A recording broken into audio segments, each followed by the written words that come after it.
தமிழக அமைச்சரவையில் மாற்றம் நிகழ்ந்திருக்கிறது. கடந்த சில நாட்களாக பேசப்பட்ட நிலையில் 6 அமைச்சர்களுக்கு தங்களுடைய துறைகள் மாற்றி வழங்கப்பட்டிருக்கிறது. இது குறித்த கூடுதல் விவரங்களை செய்தியாளர் பாஸ்கர் வழங்க இணைகிறார்.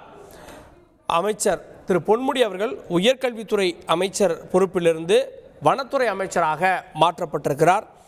அதேபோல அமைச்சர் திரு மெய்யநாதன் அவர்களை பொறுத்த வரைக்கும் ஆதி திராவிட மெய்யநாதன் அவர்கள் பிற்படுத்தப்பட்டோர் நலத்துறையினுடைய அமைச்சராக மாற்றப்பட்டிருக்கிறார். அதே போல கயல்விழி செல்வராஜ் அவர்கள் ஆதி திராவிட நலத்துறையிலிருந்து மனிதவளத்துறை அமைச்சராக மாற்றப்பட்டிருக்கிறார். செய்திகளை உடனுக்குடன் தெரிந்து கொள்ள உடனே சப்ஸ்கிரைப் பண்ணுங்க.